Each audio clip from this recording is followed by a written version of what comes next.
Episode 168 of the Wilderness Podcast is brought to you by our supporters. Normally I would say Patreon supporters, but we got more than just Patreon now. So if you do want to support the show, head over to patreon.com/the Wilderness Podcast. So I want to thank Gannon Joyner, Aiden Anderson, Herban Sauce, and Mr. Teds for joining the Patreon crew. And of course, our Patreon supporter of the week is Derek Orman. But hey, you don't have to stick to Patreon if that's not your thing. You can go to buymeacoffee.com/Dilz and do a one-time pledge, or aka buy me a coffee. So this week, I want to thank iRoll, Timbuk225, 8line, and Chick, or aka Sour Punani. Oh my god, never actually said that name out loud. That's funny. Thank you guys so much for supporting the show and for buying me a coffee. I am a coffee lover myself. It's funny. I've actually gone through like a whole phase of different coffees. I got this, I went through a whole cold brew phase. And I was like boiling down like sugar syrup so that I could put it into my cold brew coffee. And it was so good. But then I realized it was the amount of sugar I was actually putting into it. It was like so bad. It was like one of those Starbucks. Anyways, I'm rambling. Let's just get into the episode. Thanks, guys, for supporting the show.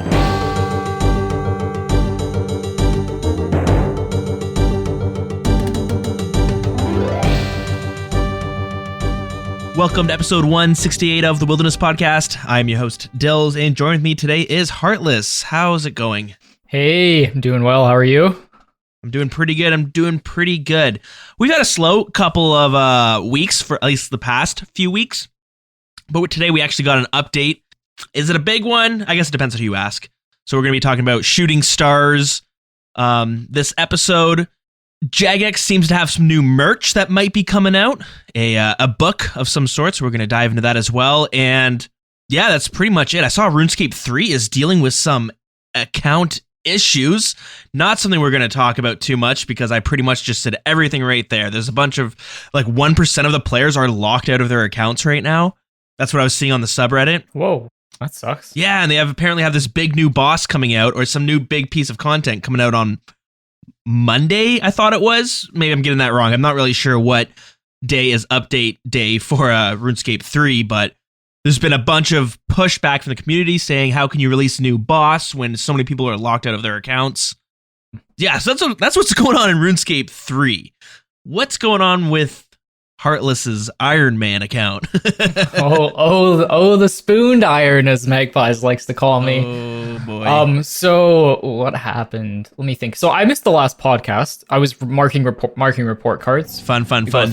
Yeah, it's not great, but it's got to be done, as they say. So that took about 8 hours. So on the side, I was just AFKing. I find it very hard to like AFK RuneScape. And if I'm watching a video and like doing agility, that's different but if I'm working, I can't AFK. It's just, I don't have the capability to focus on two things like that. It probably depends on what you're doing, because when I'm working, I'm always AFKing RuneScape. Right. But myself and a few other people in the clan chat and Discord, we started playing Dungeons and Dragons. So I had my first hand at DMing, and I have to prep a story, like prep a campaign. I can't play RuneScape at all when I'm doing that. It's so I understand what you mean. It's tough, yeah, especially when I'm trying to focus on like specific children and like what to write about them, and getting their marks together and stuff like that. It can be pretty tough. So fair enough. Basically, There's only 3 things I could do: redwood trees, which I do not have 85. Mm-hmm. Sorry, I don't have 90. The other one is anglerfish, but I have enough for now. And then the third one that's super AFK would be vampires. So I started killing vampires so that I could get. You could look away for like 8 minutes, and then if I got a blood shard, it would ping me. Oh, no way. Like that it was a valuable drop. So I ended up getting a blood shard, which was pretty sweet. Is that a big drop to get on an Iron Man? It would have been if I got it a while ago. Okay. But at this point in my account, it's pretty niche. Yeah. I've heard it's useful for Nightmare, which we can talk about in a little bit. Interesting. Okay. But outside of that, it's very, very good at Zami God Wars Dungeon. Basically anywhere where you're going to take a lot of damage, but want to stay there for a long time. So melee in God Wars Dungeon, but you don't melee Bandos anymore. Anyone that's doing that is trolling, in my opinion, basically. Okay. You range or mage. It's just the trips are so much more consistent. And so when you're ranging or maging it, do you have to do some some sort of strategy that requires you to go on YouTube and watch how you like mark tiles and stuff? Yeah, but you just mark the corner tiles, and that's basically it. Okay. And then there's a little bit of strategy involved, a lot of trial and error on what you can and can't do for getting hit, and like where you can eat and where you can't eat. But after 100 KC at Bandos, I was pretty comfortable and getting much longer trips. Nice. There's a lot to talk about. Anyways, I got the blood shards, so it's nice to have the item. I don't know if I'm going to use it a ton, but there'll be places. I might use it at Calphite Queen. I'm not 100% sure. I haven't really thought through it, but anyways, it's nice to have one, right? Yeah, I guess it's there when you need it. Yeah, exactly. Like if I get a Krill boss task or something like that, I'll definitely use it. Cool. So that was the first drop, and then I have 2 weeks off now because it's spring break. Nice. So I just finished my first week. I did play quite a bit of RuneScape, but I was AFKing pretty hard, doing some skilling and stuff like that. So some rune crafting and starting a few other things. But I was trying to figure out like what to do on my account because there's lots of goals. So we sent a lot of Tob this week, me Traditions and 40 in the morning. So whenever I woke up, I'd be sending Tob with them, at least 2 or 3. Nice. We only managed to get 1 item this week. We got a Sang Staff. Okay. So that was pretty cool. That's not something you got, right? That's like you have no. That was it was in Traditions names, but I split on my main. It has a bunch of cash, so I can just split out basically any item I get, which is nice because then I still make money from splits. True. So it doesn't feel like a waste when I don't get a purple. It makes it a lot more engaging. Okay, so I basically tobbed this week. And then my other goal was Abyssal Sire, trying to complete my bludgeon. I had 2 of 3 pieces. Nice. Oh my god, that boss is awful, Dilz. Have you ever done it? I have. It's funny. I started tackling it again this week, and I actually enjoyed it, but I'll get into that afterwards. Okay, yeah. It's not bad. I have a Sang Staff, so obviously that makes the trips, I can do like 10 KC trips. Nice. I went about 300 dry. I had 2 of 3 completed by 130 KC, which is just like wildly spooned. Wait, how many? I went about 130 KC? 130 KC, I had 3 unsired. Wow. So super lucky. They're 1 in 100 for those of you who don't know. And then you have basically when you put it into the pool, you have a chance of getting different things. Like the pet is 1 in 19, but a bludgeon piece is 1 in 2. So the average rate would be 6 unsired or 600 KC to get a bludgeon. Right. Okay. So anyways, on like 470s or something like that, I got another unsired, and it was my last bludgeon piece. So I completed the bludgeon. So you got the bludgeon in 4 unsired. No, 5. There was a 5th one in there somewhere. Yep. I got another dagger as well. Cool. A dagger, a head, and then the bludgeon. Yep. So nice, definitely underrate, and I just didn't enjoy it. It's not the most fun boss. They're definitely worse, but it's not great. Are you able to pinpoint why you dislike the boss so much? Because I feel the same way. I don't really like the boss too much either. It's not like a difficult boss. Don't get me wrong. I just don't think it sits in that uncomfortable thing where it's not AFK like Kraken, but it's not engaging like God, like something like maybe God Wars Dungeon or Corrupted Gauntlet, or just like any kind of boss that or even raids, any boss that requires your attention to be fully focused, where you can just like listen to music, and whereas even Zulrah, you have to focus at Zulrah.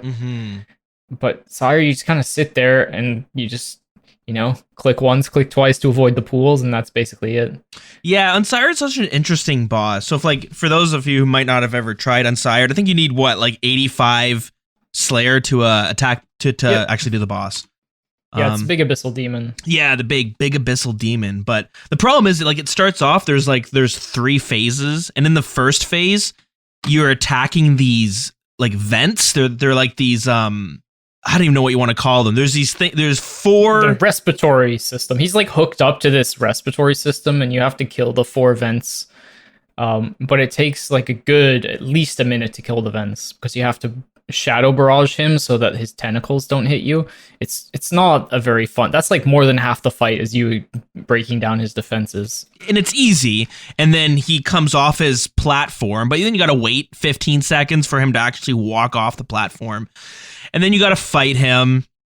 The fight's not really complicated. You pray melee. He's going to shoot these little abyssal demons that are going to range you, and then he's going to put a pool of poison on the ground every now and then, so you need to just move every time you attack.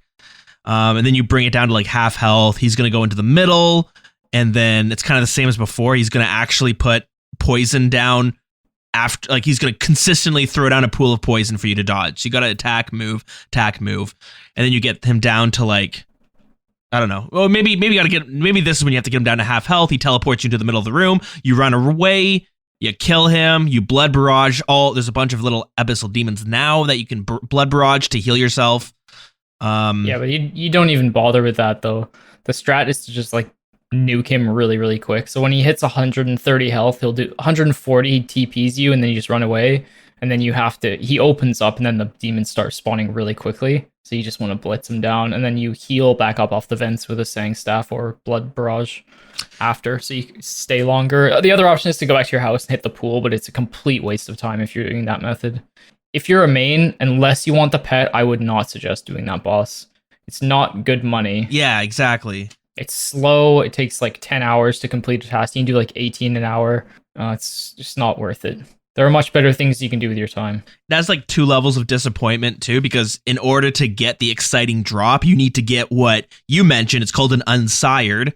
You get this, like, I don't even know what it is, like a fetus or something, an Abbey fetus, and then you got to bring it to this area, and then you exchange it, and then you have a chance of getting one of a random assortment of items. It's like 5: a whip, dagger, the bludgeon pieces, or an Abbey head. The jar, heads, exactly. There's quite a lot of things. But there's a few things that if they're worth nothing, right? You get the abyssal head. Like, what are you gonna do with that? Yeah, but I mean, some people do it for the abyssal head. Like, if you want the red Slayer helm, then that's probably something you want to do. But the real problem with Sire as a main is you don't get the big money drop, which is the bludgeon, unless you actually get 3 unsireds, because you need 3 pieces. They're worth nothing by themselves. Yeah, that's true as well. So I would highly suggest skipping it, which is why if you ever see someone with that pet, they're either a pet hunter or they're an Iron Man. That's the number 1 Iron Man pet in the game, I would say. It's a weird boss. I'm so thankful I'm finished it. That's a big one, especially for an Iron Man, because the bludgeon is great for, like, what is the bludgeon great for? So it's best in slot crush. Now let's say Tecton, for example, which is a place where I use Crush often, you can just get away with using a Dragon Hunter Lance. Yeah. But I'm at the point in my Chambers team career where I'm more than comfortable enough just to bring like 2 or 3 brews in most raids, usually 3. Mm-hmm. And then I can just bring a slightly better Crush weapon. But the thing I wanted it most for is Calphite Queen. Right. Because I haven't done the Desert Elite Diaries, so that's some skilling that I'm working on. I have a few thieving levels and then like 10 fletching levels to go. And then I need to get the head, and then I can start sending KQ, because I enjoy that boss and I really like that pet. It's one of my favorite pets in the game. It's a cool pet, yeah, definitely. So it will be one that I'll be hunting. So the bludgeon is like, I know it's not technically best in slot, but as far as my account's concerned, it's the best I'm possibly going to get for it. Yeah, that's fair to say, because I guess the next one would be the Inquisitor's mace. Something like that with Scythe. I actually don't know. Yeah. Scythe is usually best in slot at any like big boss, but even if I had one, I wouldn't use it there. Because it's so expensive? It's just expensive to run. It's not worth it. I've got other things to spend my money on. And I've done maybe like 20 KC with the bludgeon, and it slaps. So nice. Especially especially with full bandos on task. It's pretty good. That's great. But yeah, staying on the topic of the Sire, because I got the task as well this week, and I normally hated that boss too. But I mean, when you get the T-bow, when you get a twisted bow, you're like in a whole new category of gameplay. Because you can use the T-bow at the Abyssal Sire. I'm not quite sure if it's the best in slot. Arclight might still be better. Arclight's definitely better. Yeah, okay. But you can bring the T-bow and it still feels pretty strong. And yeah, I'm sure it's not bad. And when I bring the T-bow though, I actually enjoy, I found myself doing a lot of Sire because I enjoy it so much more. It's so much easier to dodge the pools. But I think what I hate about the boss is that it feels like the poison pools are a little, like, sometimes it feels like they're random. Like, they'll just pop up sometimes when you're not expecting them. Other times they stop popping up when you are expecting them. And they can hit a lot on top of all the little abyssal demons. They don't usually hit too hard, but every now and then I'll get chunked by like 6 of them all hitting 7s at the same time. So it's frustrating to die there because you're just like what combination of things killed me that usually don't kill me. Yeah, I probably wouldn't use the T-bow there specifically because Bandos is very, very tanky for range defense, and that's what the little babies are hitting you with. And if you're an Iron Man, like I think it's better to go for a Hasta, and then you can use that as a crush and stab weapon. So do your krill tasks instead of doing Sire, because Sire wastes way more supplies. It's harder. You won't get long trips without Bandos for the defensive components. And then you really want a Trident of the Swamp to be able to kill the vents, because that's the best way to kill them. I found I was, maybe it's because I'm bringing a twisted bow, but I've been bringing my blowpipe to kill the vents, and I found it's been pretty quick. It is good. It's just you have to run further, and you can just two-shot the vents with because they're only 50 health with the Trident. So it's a little bit better with the Trident, I would say. Okay. And obviously, if you have a Trident, then you can bring Blood Barrage, and then you can make your trips longer. True. So there's a lot to the boss, but I would highly suggest, like, unless you're desperate for a bludgeon, which I don't think many Iron Men are, I would just hard skip that boss. It's not worth your time. When you're at my point where there's like not a whole lot else to grind for, like you have a lance, all that, then yeah, sure, you can go for it. Yeah, it's not that great. Hasta does the trick. What I find I do a lot with that task is I'll go do, when I get an Abyssal Demon task, I'll go kill the Sire, I don't know, like maybe 10 times, 15, 20 times. And then I always end my task by going back to the Abyssal Demons and just AFKing in the Krend Catacombs or something. Yeah, Abbey Demons. I have a love-hate relationship with them. I have 6 whips and 7,000 kills. So I'm they're 1 in 500. So it's not been a good time for me. I'm out of whips as well. Oh shit. So, that's true. I'm on my last tentacle. It's funny because that, like, there's so many things as a main account you don't have to deal with. So I always forget that as an Iron Man, you know, once you have your tentacle whip, you're still gonna require some backup whips just in case for when you run out of charges with your tentacle whip. That's a pain in the ass. A bunch of them at Tob. Now, I think Sire is even less relevant now that the Cerberus update came through, so that you can Arclight Cerberus, which is second best in slot only to Inquisitor's Scythe. So it's just and that's a grind that everyone wants to do, and you should do it on your irons and main accounts when you hit 91 Slayer, because Cerb is fun and Cerberus, it's pretty good money. It is, yeah. So now you can just Arclight it if you're an Iron Man. And you don't need to. What you used to do is you either get a Hasta or a Bludgeon, they're Bludgeon's slightly better, but they're very close DPS wise. I ended up just blowpiping it because I had disgusting amounts of scales. Nice. But I mean, now you can just use an Arclight, so there's even less point of doing Sire until, like, basically you want either Nightmare or Calphite Queen. So just skip it. Yep. Generally pretty good. So that was like my midweek, and then besides raiding, I was doing that on the side. And then today, I was raiding with my friend, Mike, and he just got his Dragon Warhammer this week on his Iron, and he hasn't finished Zulrah, so we're just sending some duos, because we've been friends for a few years. Mm-hmm. And we like sending. And he, like, hard DC'd, and we got kicked out of a raid, so we were just chilling, and then he was talking about meleeing Bandos and being like, when should I, try that? And I was like, no, that's old news. He'd never heard of the range method. So I suited up, went to show him the new range method. Oh boy. It was going really well, and I got a Bandos hilt. Hey, nice. So, yeah, I was so stoked. So now I'm completely finished that boss. That's awesome. And I think you mentioned it before, but that was the Bandos hilt is what was holding you back from going to Corp, right? Exactly. Yeah. And you had the God Sword shards and everything to turn it into a God Sword? Yep. Nice. Yeah, I think I have 3 blades. So now I have SGS, so Sarah God Sword, Bandos God Sword, and the Zami God Sword. It's pretty crazy. Damn. 3 or 4 completed. It's like completing God Wars Dungeon was one of my huge long-term goals. So now I'm completely done Bandos, and that was around 670 something kills. So definitely under drop rate to complete. And you don't care about the pet, right? No, I don't really like that pet. Are you a pet hunter? Like, are you someone who cares a lot about getting pets? I mean, I think everyone cares about a pet because it's exciting to get it and they're so rare, but I think some people put a more, like, I still do Sire because for that small chance of getting the pet. Exactly. I think if I was a main account, I would be, because mains, there's untradables are very valuable as, like, oh, I've done the grind, and it shows that you've put in the work and stuff. Yeah, and they're like far and few between for main. Exactly, and it's your satisfaction that you get from getting a pet. It feels really good. Mm-hmm. But as an iron, like getting the items is kind of what you're going for. So me just getting the Bandos hilt in and of itself is massive for me, and it shows that I've accomplished that goal to myself. Mm-hmm. So getting the pet's not really relevant. But of course, like, yeah, there are pets that I really like. So I think I'm at the point in my Slayer grind where basically there's only Armadillo left and maybe a couple niche things that I would do. So I'm 96, almost 97 Slayer. So I'm just going to slowly work on pets that I want on the side. So KQ is definitely one of them. Yeah, that's fair.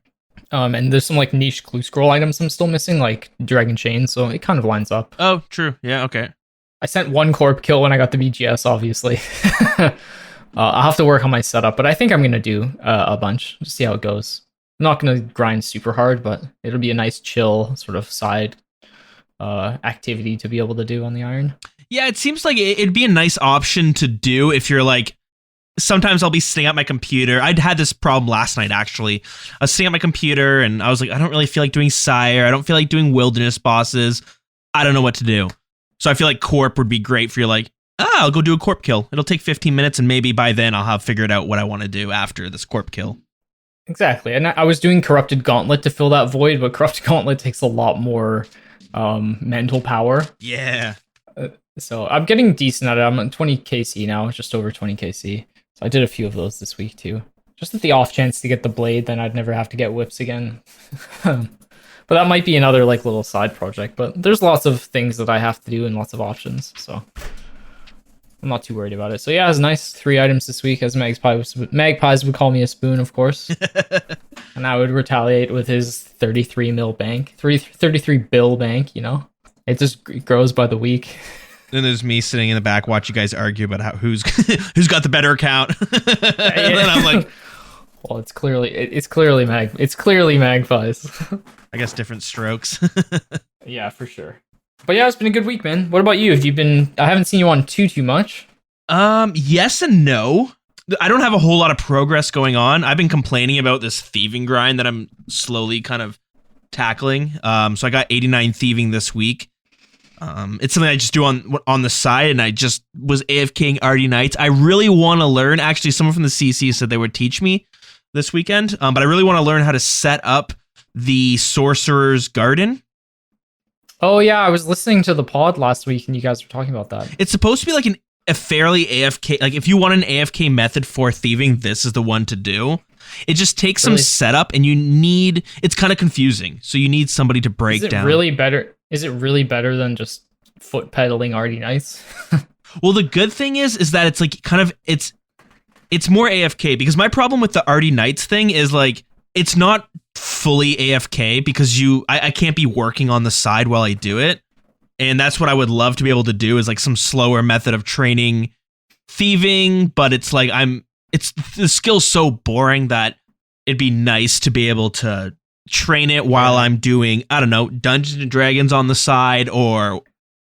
I see what you mean. I think unfortunately some skills are just not AFKable. Yeah, and thieving's the weird one where it's like, yeah, sure, it's fast to train, but I don't find there's like a whole lot of fun ways to do it. Pyramid Plunder is the most fun, but that's it, and you're gonna get bored of it, because I mean I've been doing it since like level 31, whatever. My God, whenever you can that's start. Crazy. Have you gotten any scepters? Yeah, I did get one at level like 77 thieving, I think it was. That's cool. You see, think something that makes Plunder more fun for me is that I need 2 scepters, one for the clue and one for my occult altar still. Oh, interesting. So I actually quite enjoy Pyramid Plunder. Yeah, I think because like maybe for an Iron Man, like you need that unique, and so it is exciting to get, and it's still exciting for a main, but it's worth like what, 2 mil these days? It's like 2 mil. Yeah, Twitch bots. I've destroyed that. Yeah, that's insane. It's crazy. I feel like it wasn't a thing until more recently. You go there, sometimes it's empty, but I've seen lineups of bots just going into the first room, and it's strange. But yeah, I got 89 thieving. I got 2 more levels to go, and then I'm at 91. And then all my skills are leveled for doing all my elite diaries.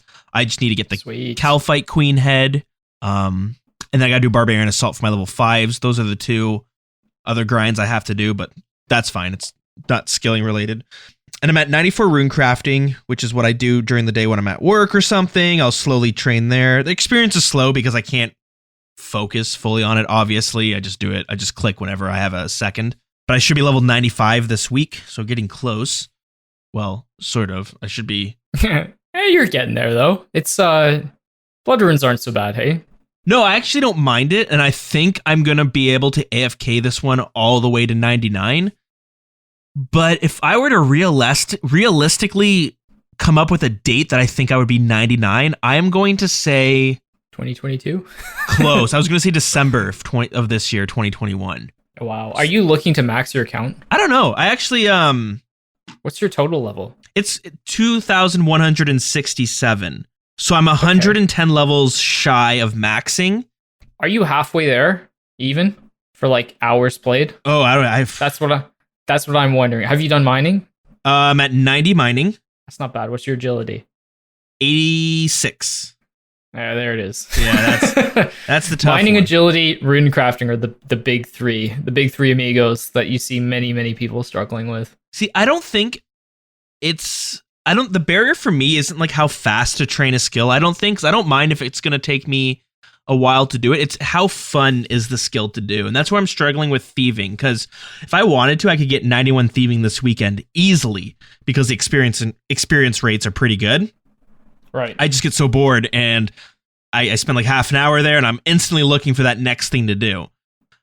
So agility, I think I could do it because it's a skill that the arty course is, it's not that it's AFK, but like I can kind of turn my brain off and I could, if I wanted to, like while we're recording this podcast, I could probably have my guy running around the arty course and not have it be distracting, and you won't be hearing like a click the entire time. That's another issue. It's like, it's not like I can pickpocket arty knights while we're recording, because then that's going to hear a lot of clicking.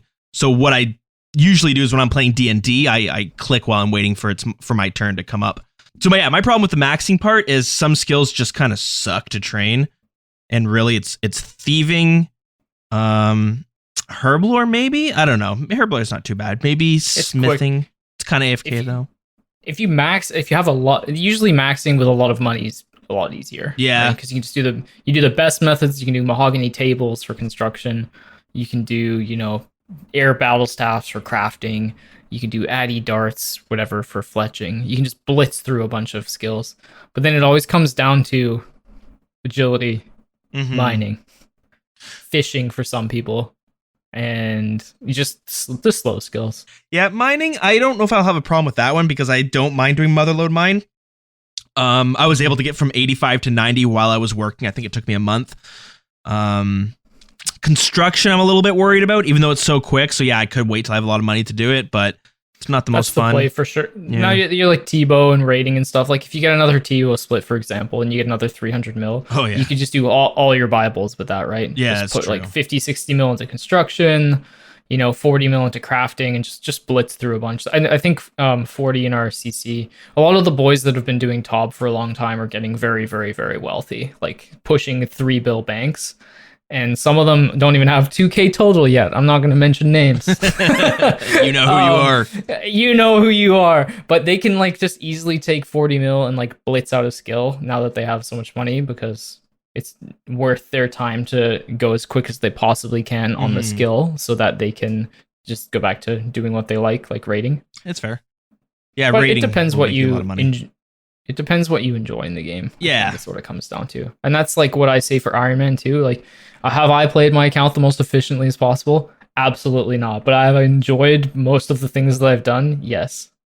Yeah, see, that's the important part. And you think that's obvious, but I think people get trapped where they, like for me, like my problem is thieving is taking me forever because I'm only ever going to do it when the setting's right for me. Like I'm not going to, when I have something else going on that I can click Arty Knights and I'm not going to get bored because I'm working on something else.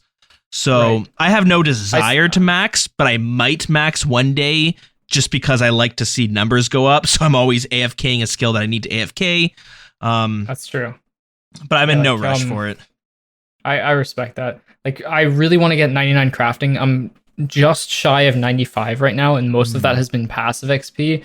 So the realistic thing that I should do efficiency wise is like, let's say I keep playing this game for like another year or whatever, at least, and then I'm just gonna get 99 crafting passively through like chambers and Tob and all the supplies I get randomly. Yeah. But I kind of want to just go and mine 25,000 buckets of sand and just do it, you know? Yeah. Because then I'd have the cape now, and I wouldn't regret it. I mean, some people can Like do that. I know that I can't. But there's some people. I remember Deegan. He needed like 90 herblore, so he spent 16 hours straight training herblore, and he got it out of the way. And for him, he was like, "Okay, got it done, finished. I'm happy." But like for me, I would rather take my sweet time with it. If you know me from the grinds I've done, like doing 500 Zera straight into 600 Bando straight, I guess it's definitely not a problem. Yeah. That's how I play the game. So Everyone's different. You got to find what kind of works for you. And exactly. Yeah. And enjoy it. Yeah, exactly. So it's been a goddamn good week. I'll say that. Yeah, that's great. It's starting to warming up outside too, so I'm making sure to get my runs in. Oh yeah, every day. Bring the laptop outside. Get some fresh air. No. No, you need a break from RuneScape once in a while. Yeah, I guess so. Every now and then you do. But this week I noticed something interesting. Well, not that I noticed it, but I noticed a problem from it. So a few weeks ago, I mentioned that I had gotten lured for my T-bow. I didn't lose it, but somebody tried to lure me, and I was on to them, so I just kind of led them on, and then I made sure not to. Never take the T-bow out. I was on that pod with you when we did that story. Yeah, exactly. And it's funny.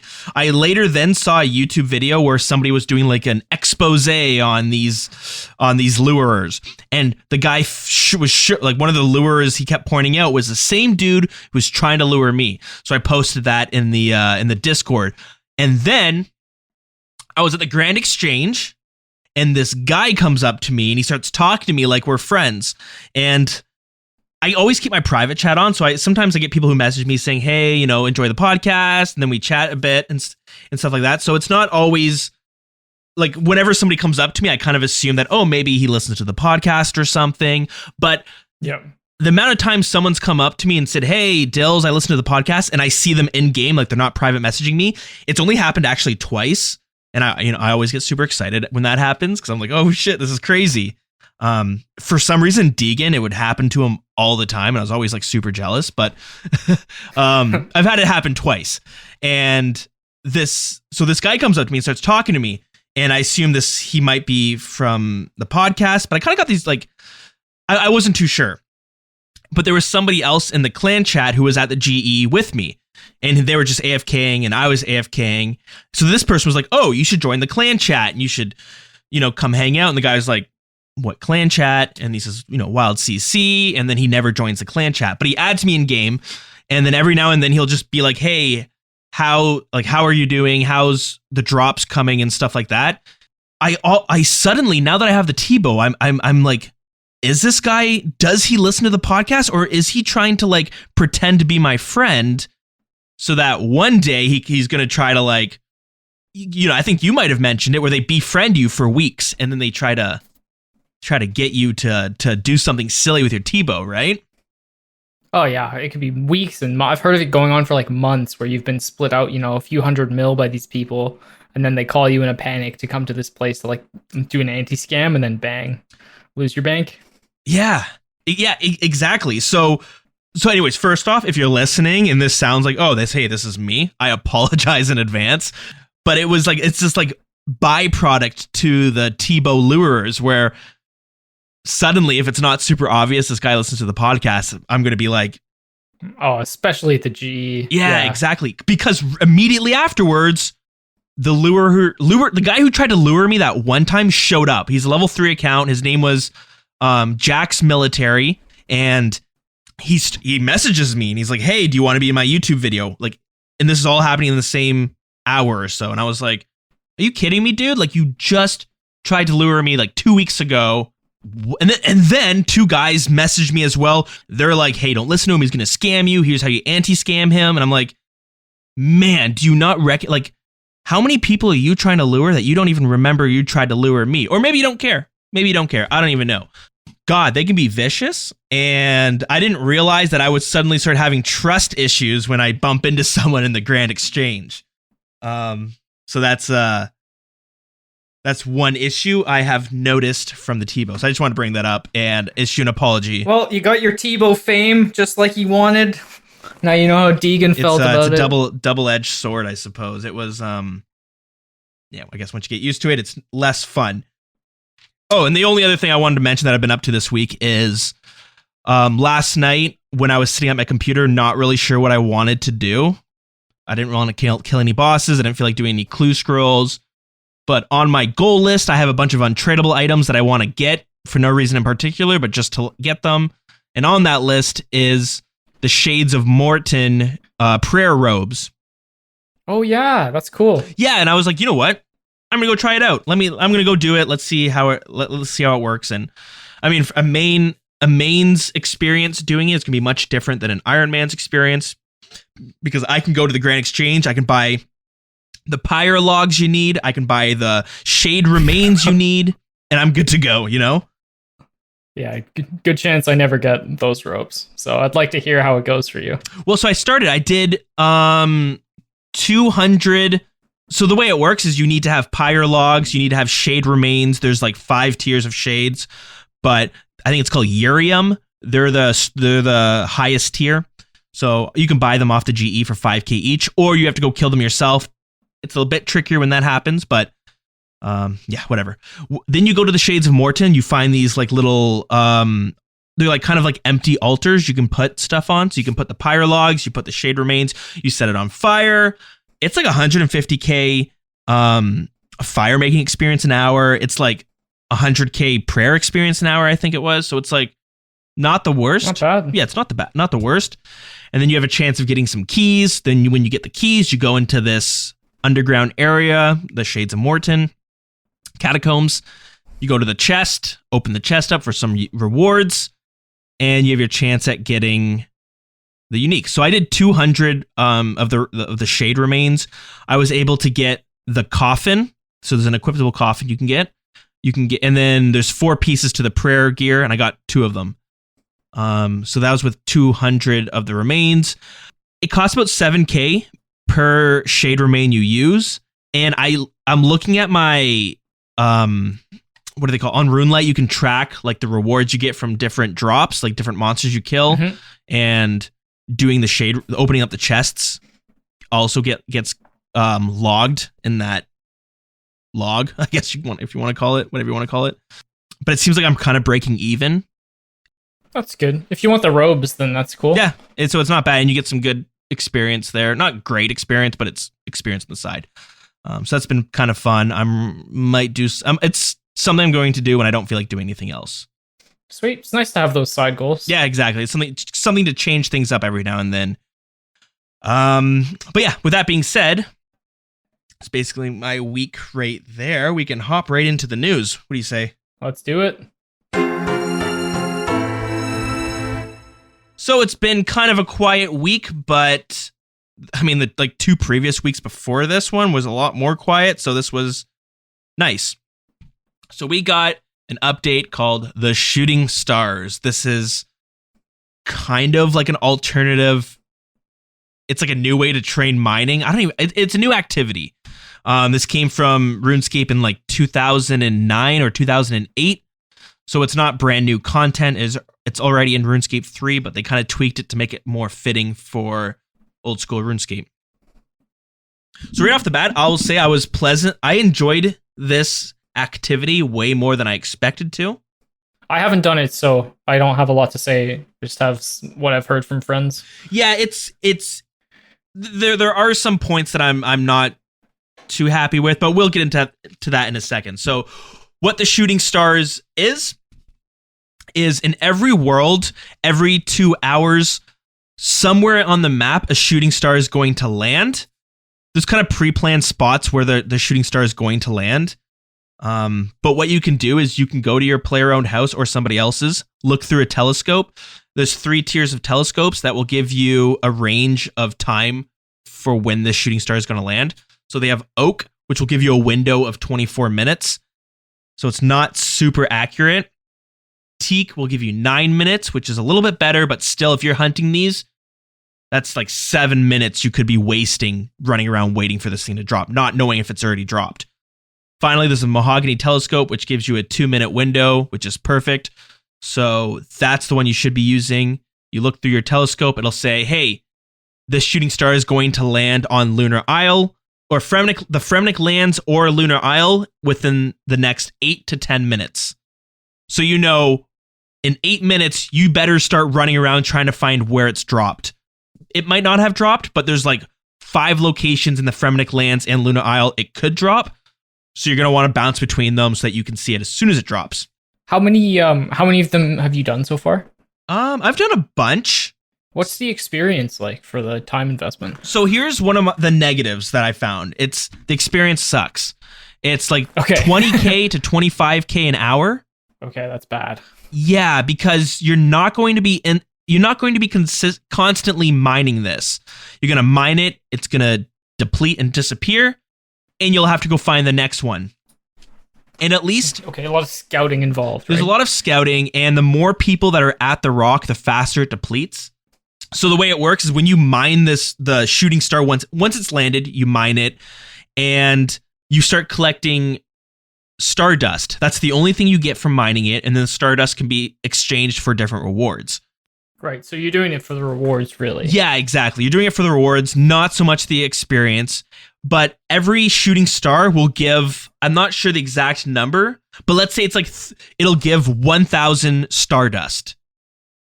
What that means, though, is the more people that are mining it, the faster it'll disappear, the less stardust per person. The first week, obviously, it's going to be really hard to get a clear idea of how this will be long term. Because right now, you find a rock, 100 people are running to get that rock, and it disappears so fast. Right.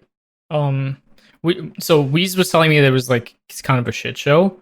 Weez not in the CC, he says he's been running a bunch, and you guys did some day one together. Mm-hmm. But he was mentioning to me, he thinks like right now the thing that you should do is if you want to get like, I don't know, max dust or experience or whatever, that you should scout them yourself, like all the current stars with the best possible way. Yeah, that's the thing. You want to, it's going to be so hard to do, especially right now, but you want to avoid the stars that are being scouted in different clan chats and different discords. And what I mean is clan chats dedicated to hunting these stars, because somebody finds it, you're going to get a whole mass of people that show up, you're going to get less experience, and you're going to get less stardust. So when that lands, there's like different stages that the dust is at, that the shooting star is at, and you'll see a blue bar that kind of sits on top of the actual star, and that once that blue bar depletes, the star goes into a different stage, which just means it like depletes a bit, and you'll get less experience as it goes through its different stages, and you'll see the rock itself shrink. So with more people, it'll go through the stages really fast, and you'll get very little experience. You'll get very low stardust. One thing I'll say, aesthetically, it looks pretty cool. I haven't actually seen one land, but I did notice that when it is going to land in an area, you'll see the shadow of it moving, and it gets a little bit bigger as if the actual star is about to smash into Gillinor. So it looks cool. What are the rewards that you get? I know we talked about last week. Just what is the main goal that you want to get out of the rewards? So the main reward is probably, for most people at least, it's going to probably be the Celestial Ring. It's an untradeable ring, gives you a +4 to mining, which will invisible boost, right? Yep, it's invisible, and it will stack with other invisible boosts.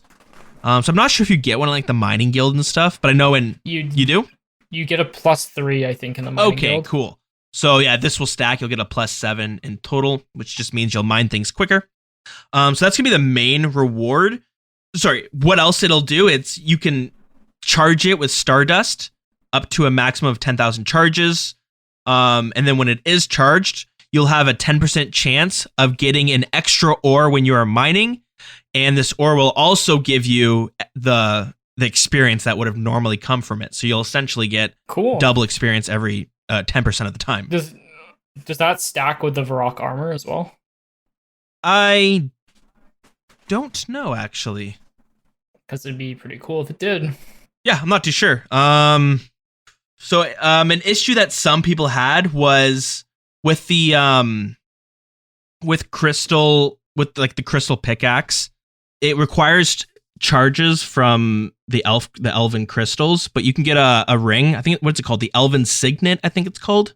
Yep. So with that, it reduces the actual charges that are being used.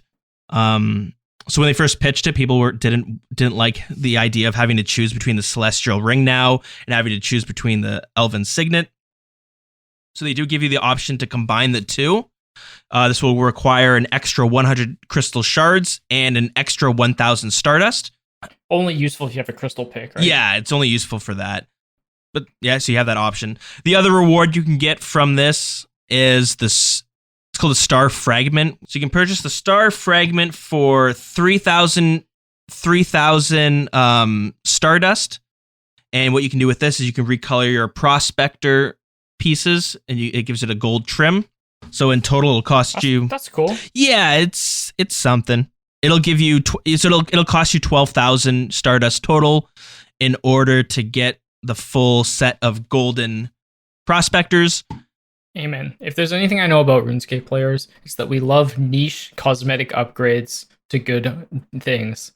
Like the cosmetic upgrade to the twisted kits. Yeah. Sought true. after. Fair enough, yeah. Black colored graceful, sought after. I don't know. There's lots of stuff that we like to just customize, you know? House kits, Slayer helms. These are all things that people love to do. Yeah, and they're like a simple reward. They're like not harming any gameplay or anything. Yeah, I like cosmetic rewards that require grinding in game because that is it twofold. It gives people more goals to work towards, and then it could be like your version of a flex item, like a pet or something like that. Yeah, totally. That's not necessarily RNG. Usually they're not RNG based. Having untradables to work towards, it's like it's the satisfaction Iron Men get all the time. Exactly. Yeah, basically. Like having black graceful or, a certain color Slayer helm. It's like it requires a certain cost and you put in that cost. It's not like a pet where you could get super lucky or go super dry. It's like something that you've worked towards. Yeah. So I am a big fan of untradables. Me too. In general.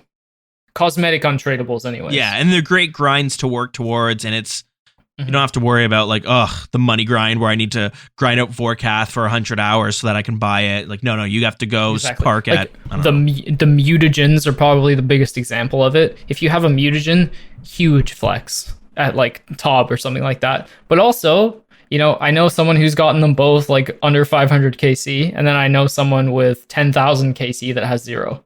So, and they're 1 in 3.5K each for the red one, and then the tans one, and they both look great. That's the frustrating part about that kind of untradable. Yeah, that right? kind. That's more like a pet style untradable. Whereas if it was to say as soon as you kill 1,000 Zulrah, you get your choice of which one, that would be different. Yeah, exactly. So having these sort of recolors are an easy reward to add to it, and I don't mind the reward. So one of my gripes with this update is I find it fairly fun. The Stardust itself isn't super hard. You get a fair bit. I did a handful. I did maybe 5 or 6 this week, and I've got almost 1,000 Stardust. And this is when a lot of people are doing it. So I mentioned that the more people doing it, the less you actually get. I'd imagine as the months go on, this is going to die down. So when you find a star, you'll be getting a nice chunk of Stardust from it in the future when less people are doing it. Right. So you might be able to, in a couple days, recolor your prospector if that's something you're going for. Yeah. Cool. So it's probably not going to be that long of a grind for most people in the future. And this content's fun, and it's fun as a group activity. There's a lot of different factors that I worry that in the future there's gonna be nobody doing it. So, which is good and bad. So the good part, if you're the only one who finds a star, you can AFK that thing for so long. You're going to be able to park yourself so cool. there for a long time. And I think this way to train mining is probably going to be the AFK way to train mining, I think. In the future, when it's died down, yeah, that could be really cool. And I'd love to see the XP rates and stuff when it's not as competitive. Yeah, that's it. It's probably going to be, because even when there's like 10 people doing it, you are still going to be there for like 5 minutes, and it's still pretty AFK. So if you're ever the only one there, you'll get a ton of Stardust. You'll be able to AFK the hell out of it. You won't get a whole lot of experience, but who knows? Maybe that's the AFK way to do it. So I wish the rewards were a little bit better to kind of encourage more people to do this as more time goes on. Right. But they could always update it. Yeah, that's true. Update to dead content? No. I don't know if we're going to have update to an update that just came out? Well, I mean, if the peak there, you guys already talked about the content being dead. Yeah, it feels a little bit dead. Luckily, I think we have the Temporos coming off next week. Yeah, about goddamn time. They told us like 4 or 5 months ago about Temporos, didn't they? Temporos? It got pitched when I wasn't really playing the game, when I took my little break, so... Right, it's. I feel like it's been around for a while, but... Feels that Winter way. Todd for fishing. It looks like it's just Winter Todd for fishing. I'm not going to judge it till I play it, but... Yeah. I know it's pandemic and everything, so I'm going to stop. We harp on Jagex too much. As a community that overall does not like change, things are going well. Yeah, that's true. So, it does. Yeah, we don't make it easy for them, but this. We're definitely ready for a big content, end game content update, I would say. Yeah, exactly. Like this shooting star update was a lot more fun than I thought, and I'm happy with it. But there's not a whole lot to it. You'll quickly. The excitement wears off pretty quick. But that being said, this is the first week. It's hard to farm them because since they all shoot every 2 hours. And so many people are mining them that almost every star is landing around the same time in every single world because they disappear so quick. But in the future, when less people are doing it, it'll make scouting for shooting stars an actual thing. You can constantly hop between worlds looking for it, and you might find one, hey, this one's landing in 5 minutes, but this next one's landing in 45 minutes. You're like, okay, well, I'll do this one, I'll bounce to this one, and then I'll bounce to this one. So that's how I think it'll be in the future. That'll be cool. Another really cool aspect that I didn't really think about until I had to do it, and some people are going to hate it, but this, it was hectic as fuck. So what happened is there's areas in the wilderness that these shooting stars can land. Myself and the real Ryan, who's somebody you might recognize in the clan chat, we were going to go into the wilderness to find this shooting star together, and it ended up landing in the resource area in the wilderness, which is like level 45 wilderness. It's deep, deep, deep into the wilderness. So when I went to go to that spot, first off, every single shooting star, you have a ton of people running to mine it. But because it's in the wilderness, there were so many PKers there. I saw the picture in the Discord. It was hilarious. It was crazy. There's so many PKers, and and the funny thing is they were all hanging out by the lever because I think a lot of them weren't able to get into the resource area because it costs money unless you have the elite diaries done. So a lot of people didn't bring the money to get this, so they're just hanging out at the lever waiting for people to try to leave. And then just kill them. But because so many PKers are hanging out at the lever, they just started fighting each other. Now, is the shooting star only in one specific world, or is it on all the worlds? It'll be in all the worlds, but in different areas. So... Oh, I see. So there's one per world on different areas. Yeah, so one might land in the wilderness. You check another world, it might be landing in 20 minutes in the desert. Which, makes it kind of fun having to hunt it down and find it. But in the wilderness, it was chaos because you had so many different PKers. This one instance... I saw what Jagex wants to do with the wilderness. It lasted like 5-10 minutes, and then everything went back to how the wilderness usually is. Dead. That's cool. I like that. That sounds really fun. Yeah, me and Ryan, we went out with our DDSs, but we went to go mine the rock. We mined it, and then we saw this PKer who wasn't as skilled as some of the other PKers. So me and him jumped on him and DDS spec'd and killed him.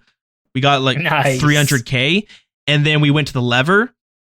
And I was probably a terrible idea because now I was skulled up with my dragon pickaxe, and there was a ton of PKers at the lever, but they were all fighting each other. So I just walked right past them and teleported out. But it was chaos, but it was so fun, so exciting because you had people who didn't want to fight. You had people who wanted to mine but were ready to fight other PKers. You had PKers fighting other cool. PKers, and then you had not very skilled PKers who were just trying to get people mining. Might have accidentally died. So that was really cool. I was really wanting to try to find a shooting star that was landing in a PvP world so that I could have come on today's episode and talked about what that was like. But I was not able to time that properly, and I was never able to find one. So hopefully for next episode I can touch on that. But overall, cool update. I think the actual content itself is fun. It looks cool. I love that you can see the shooting star land. I love the way the shooting star looks when you're mining it and it slowly depletes and shrinks and pieces chunk off. It looks great. Experience rates are very low, which kind of is unfortunate. And the rewards aren't great because once you get your gold prospector, once you get your celestial ring, you're probably not going to continue going there. It's not that much fun. Right. And the experience is not good enough to make this the way you want to train it. Yeah, so that's my take. We'll have to come back to it again in the future. Hey, review it when it's been out for a while. Yeah, and it's something that I'm definitely going to be like every now and then I'll go check my telescope. When's this one going to land? Oh, it's going to land in 30 minutes. Maybe I'll make a note and I'll go try to hunt it down in 30 minutes. So it is fun. I mean, you can. Two other rewards you can get with the Stardust is a bag full of gems and the soft clay pack. Same thing you can get from Otherload Mining, but yeah. Not bad. Soft clay. Take it. Hate mining soft clay. It's the worst. Yeah, sure. Maybe this will make it a little bit more fun. Yeah, I feel like yeah. Okay, it's cool though. It's nice that you got to try it out. Unfortunately, I just didn't get to it. It's probably better to wait a bit. I was surprised by how much more fun it was than I thought it would be, so that was good. That's sweet. A little bit more in this dev blog, though. They updated the bolt pouch to make it actually useful so that you can actually condense your bank a bit, store multiple bolts within it, and easily swap it out if you're wanting to jump between a few different bolts. As you mentioned earlier, they changed the type of monsters that some of the monsters are. So Blood Velds, Ice Fiends, Imps, Water Fiends, Pyro Fiends, Pyro Lords, Porazadir, and most Hellhound types are now counted as demons. Although it says here unique hellhounds like Cerberus and Bouncer are... Oh, no, sorry. This does include unique hellhounds like Cerberus and Bouncer. So that's why the Arclight is now one of the best in slots to use for this. Yep. Another small update. There's now a small chance of receiving... That update is busted, by the way. The Cerb thing.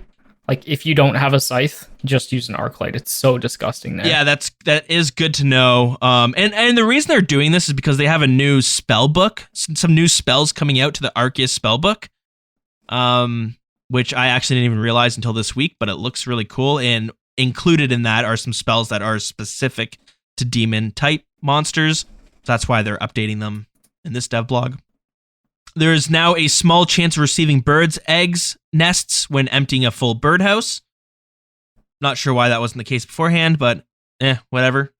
Mm-hmm. Birds' eggs are not really that big of a deal, but what you can do with them is you can exchange them at the Woodcutting Guild for a small chance to receive a chicken outfit, which is like a flex item for Iron Men, and some pieces can sell for a couple $100K, up to $1 million, I believe. So that's... Yeah, it's like impossible to get. It's like 1 in 200 for a piece. I've maybe traded in like 5 in 2 years. Yeah, it's so rare to get a bird's egg, but I lucked out and I was able to get a piece early on. That's impressive. That's very impressive. Yeah, I wonder if it got counted in my collection log. I'm looking now. No, it didn't. That sucks. This was before the collection log was out. Oh well. The Thermonuclear Smoke Devil now has the jar of smoke that it drops. Surprised it didn't beforehand. Players can now make dark flippers. So visit Patch the Pirate on Mostly Harmless to combine the Dark Claws from Scotizo and Flippers from the Mogers to give yourself recolored flippers. Cool. Nice. Here's an update for the Corporeal Beast. So, here, let me just read what it says. When Corporeal Beast begins additional heal regeneration in group size of 8 or more, this now scales from a lower base value. Additionally, the Corp Beast will no longer award loot to Iron players if it has attacked another player. If this happens, you'll be able to tell because a brazier will be lit outside. Somebody was screwing around and was getting hit by every corp in every world so that Iron Man couldn't get any loot. I think Jagex went ahead and fixed that, so this guy was doing... No, what it actually is for something a little bit different. Oh, okay. So you can boost Corp on an Iron Man. So the way Corp's regen works is if you go... So the way you solo Corp is you hit it with a Warhammer, you hit it with the Arclight Spec, and then you hit it with the Bandos God Sword to reduce its stats to nothing, and then you just stab it with the Zami Spear. But what you could do is you could have, let's say, 2 Iron Men together. They could go in and work down the stats of Corp, and then they could... but then you let it regen to full health, and then only one person goes in and stabs it, and that person will get the loot. Interesting. So you could pay other Iron Men to help you get the account down. Get the Corp down, and then you would get the loot. So some people had alts, where if they were grinding Corp, their alt would be prepping another Corp for them while they're stabbing the first one, so that you could get way more kills per hour. So you go from like 3 kills per hour up to like, I don't know, 10 plus probably, so a more reasonable rate. Wow, okay. So you could pay boosting services, or I actually have a friend who has a Corp alt, so he's pretty upset. It has like a Dragon Warhammer and stuff. But it's kind of like going against what Iron Man stands for, right? So it obviously makes sense that you can't do that. Yeah, they've had issues like this in the past with Bandos, having a main being able to tank it, stuff like that. Okay, so they've implemented that. And they also added a Jar of Spirits to the Corp drop table. Jars are items that a lot of different bosses drop, and it's just, you can kind of build a little exhibit in your player-owned house. And if you have the jar, you can make the exhibit look like that certain boss. They're all tradable, which is strange. They seem like they should be a unique drop. But whatever. Most jars aren't worth much. Some jars are worth like 5 mil, depending on how rare it is to get them. Yeah. Yeah, it's kind of... I'm surprised that wasn't in the game before. Yeah, same. They did some adjustments to Castle Wars. Nothing major there. We talked... Was it last episode? They're with the whole clan system that they're kind of re-updating, reworking, making it actually good. And then we mentioned that there is a clan hall that they're going to be bringing with this system where you can kind of hang out, get a beer in game, and just chat. So they offered 3 different designs of the clan hall. A is like a crystal elven style. B is a gothic Darkmire Theater of Blood style. And C is like your classic medieval style. People are confused why they're giving these 3 options. People are saying it should default to a medieval fantasy style, and you should be able to upgrade it or change it to whatever style you want, whether it's the Theater of Blood or it's the Prifdina's style. But it would be strange to have that as the default. I can understand that argument. Yeah, me too. Finally, the last thing is a new thing coming to the merch. It actually looks pretty sweet. I am probably going to pick this up. It is a book called RuneScape, The First 20 Years. It's, it looks like it's going to be a bit of a like history book of RuneScape. It's going to have some JMod commentary. It's going to go through some cool events that have happened in RuneScape's history. Yeah, it's coming. It'll be in the bookstores and the merch store on October 5th, 2021. And you can pre-order now in the US on Amazon or Barnes & Nobles or your local comic book shop. So this is cool. You'll actually be able to see these sitting in on shelves at your local comic book store. That's pretty sweet. You love to see it. Yeah, that looks like it's pretty cool. Do you buy often like RuneScape merch? I don't, but it's more like I don't have that much money. Oh, okay. Well, the problem is like you have to pay for the shipping from the UK as well. So like whatever you're buying, there's like an extra, I don't know, charge on top of it. But I really want to get like a desk mat for my desk, but it's there's other things I need to pay for first before I'm starting to. Right. But there, it's all your money's tied up in Yellow Pages. Yeah, that's right. That's it. And Ford. Damn Ford. Yeah, damn Ford. Grandma. Yellow Pages is doing okay, surprisingly enough. But yeah, this looks pretty cool. I definitely will want to buy this when it comes out. Interesting to note, there's a guy on Twitter named July, and he calls himself the like RuneScape historian, and he always reposts screenshots from like 10, 15 years ago. But I had been talking to him to do an OSRS rambles with him like a while ago. Oh, that'd be kind of fun. He'd have some pretty great insight. Yeah, I wanted to do it a long time ago, and he was like, I can't right now because I'm working on like a RuneScape history book. I think this might be it. That'll be sweet. So maybe I'll reach out to him, see if he wants to come on. But anyways, this looks like it'd be pretty cool. RuneScape's, I mean, we all love RuneScape, but RuneScape is extra special because it actually has like history in game. Oh yeah, it's gone through so much. There's the RuneScape documentary that if you haven't seen it, it's on YouTube. It's really good. It's like an hour and a half, but it's really good. It focuses on like a lot of more RuneScape 3 stuff, but it's just kind of cool to see what was going on in the office back in 2007 when they removed free trade and all that stuff. So some cool stuff there. Boom, that's it. That's all the updates we got this week. Beauty. But next week we got the Temperos coming out, I believe. Is that something you're excited for? Yeah, I'm definitely going to go give it a go. I'm only 86 fishing, so any way to train fishing.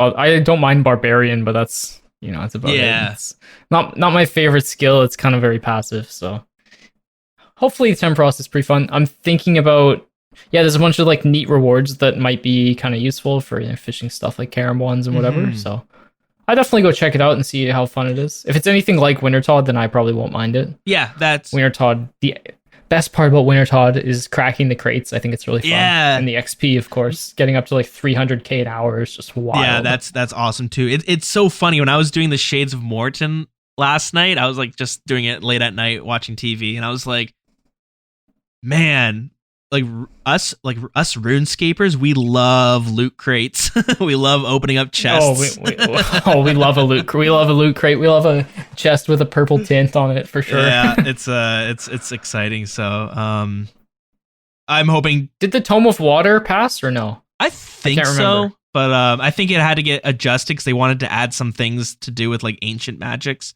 So I think they took away some of those perks. I can't remember. We'll have to see, but. Probably. Oh yeah, there's no way that was gonna pass. No. It would be busted in more than just PvP as well. Looking forward to that.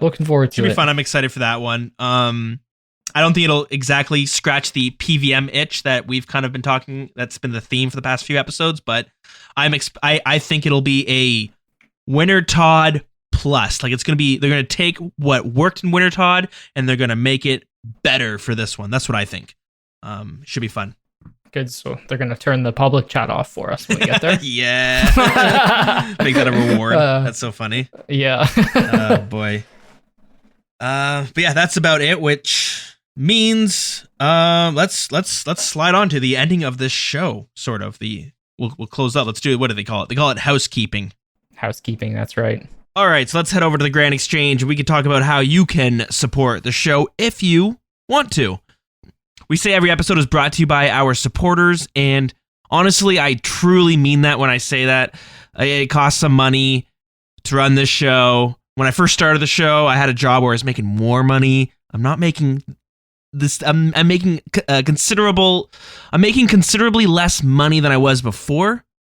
At some point, my girlfriend would have caught a whiff of how much money I was actually spending on this podcast and all that stuff. And let's just say I'm so thankful to our supporters that I've not had to deal with that conflict. All right. So yeah, if you want to support the show, you go to patreon.com/thewildernesspodcast. That is one of the ways we have it set up.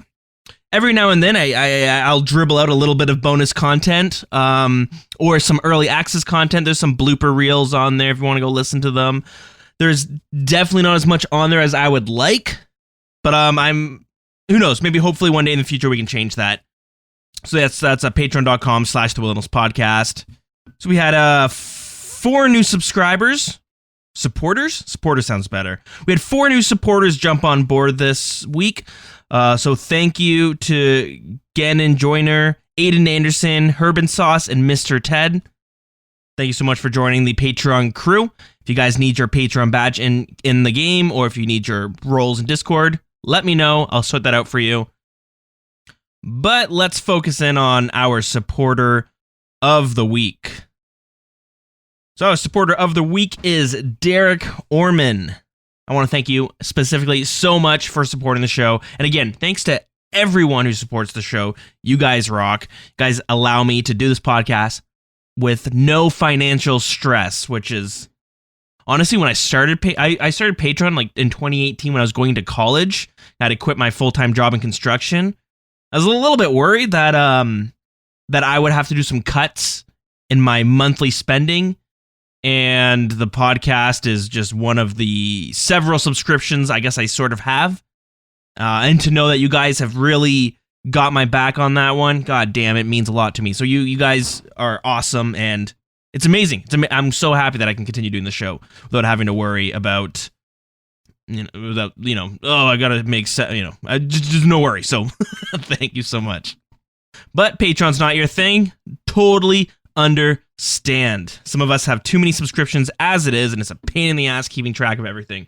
So you go to buymeacoffee.com/Dilz. I started this one so that people could maybe do a one-time payment instead of having to worry about subscribing on Patreon and then canceling once the thing's gone through. That sucks to do. So you can go to buymeacoffee.com/Dilz. And I want to thank iRoll, Timbuktu25, 8line, and Chick, or known on as Hardcore Iron Man, Sour Punani. I don't think I see you play Chick at all anymore. Whatever. Glad you're having fun on the Hardcore Iron Man. Thank you guys for buying me a coffee this week. Mm-hmm. I have a love-hate relationship with coffee. I love coffee. I drink it all the time. I like to put cream in my coffee too. The problem is I'm lactose intolerant, so there's a whole whack of issues that come after drinking a coffee. I won't go into details, but it's one of those things that I do every day, and I'm sitting there, why do I put myself through this? Don't know any alternatives yet, though, so I've tried almond milk. It's just not the same, at least in coffee. Okay, I don't know why I'm rambling so much in this segment. Let's go close up the show. All right, so if you guys want to hang out in-game, you can do that by going to WildCC. If you want to send us an email, you can do that at thewildernesspodcast@gmail.com. And I love getting emails. I love getting questions, little stories. I see that we've gotten 2 that we definitely need to get into. Let's save it for episode 169. So we're going to save it for the next one. Just running low on time today, unfortunately. Yeah, so but thewildernesspodcast@gmail.com, that's where you can email us. You can also, if Twitter's your thing, you can follow us on Twitter @thewildernessRS. But we also have a Discord link that will be in the description of this episode, but it's also on Twitter as well. So click that, come hang out if you want to start raiding, or if you just want to just play with other people who listen to the podcast. A lot of great people there. Yeah, no, our Discord has been growing, and the Wild CC in-game has been growing massively, so love to see people. If you're listening to this and you're a bit of a solo player, I always recommend finding a clan chat. No, you don't even have to come to just Wild CC. You can find a clan chat, but find one because it'll make your experience so much more fun, even if you're just lurking and just sitting there. It's the best part of the game. Yeah, if you see us like running Theater of Blood or like Chambers or something in the chat and you're not even the right level for it, come in and you can even just, if you don't feel comfortable, just mute yourself and just watch us. Because we're usually streaming in the Discord too. So sometimes I'm like brushing my teeth and I'm like, I'm just gonna watch whatever the hell's going on here. Come and lurk to see if we get a unique. Yeah. Watch everyone freak out and then wish you were there the whole time. Yeah, it's always fun. Heartless, anything you want to plug before we get out of here? I'm gonna steal your thunder this week because I've got a song request myself. Ah, fair enough. No, I got a few songs lined up, but I'll be here in the future, so not a big deal. Wicked. We'll never Nope. run out if that's the case. No plugs for me. Just come and join us in game. Perfect. It's a good time. All right. So our song of the week is requested from Mistborn the Second. I have to read that book series, the Mistborn series. I've heard it's so good. It's on my list of books to read, but I've been slacking on Dune, so I got to finish that one first. Ah, Dune's fantastic. It's good, but there's a lull in the middle that's like really boring, and that's where I got stuck on. Like most fantasy or sci-fi specifically, there's lots of world building at the beginning, so it is very slow. I really like the beginning world building. I'm not going to do any spoilers, but in the middle, there's like it's very slow paced because of the setting that's currently happening, and it's kind of it makes sense that it's slow, but I've used that as an excuse to take a break. It's definitely worth it. One of my favorite books of all time. Yeah, I know it's going to wrap up to be good, and I always hear if you got to read the first Dune just to read the second one, because the second one is where shit fucking gets crazy. Yeah, Messiah is a good book too. So definitely. The whole series is definitely worth a read. Yeah, they got a movie coming out too. But Mistborn, I've heard, is fantastic as well. So that's on my list of books to read afterwards. But anywho, the song that he had requested was Watch Your Step. And this music track is unlocked by entering the first level of the Hallowed Sepulchre, which can only be accessed after completing Sins of the Father. It's a great song. And it was funny. I was talking with him earlier when he requested the song, but RuneScape, oh my god, the music in the game is so nostalgic, and I have it turned off all the time, but as soon as I turn it on and I start walking around Varrock, I literally get transported to being at my grandparents' house when I was like 10 or 11 years old, playing free-to-play, trading my rune scimitar for a rune warhammer because it looked cool. God, so many memories just from the music itself. Yep. Yeah, it's really, there's so many good tunes in this game. Yeah, it's amazing. Yes, yeah, they're so good. But this song, Hallowed Sepulchre, a bit of a newer one, but it is a good one. So we'll play that one now, and that means it's time for us to get on out of here. So thanks everyone for listening. We'll see you on the next one. See ya.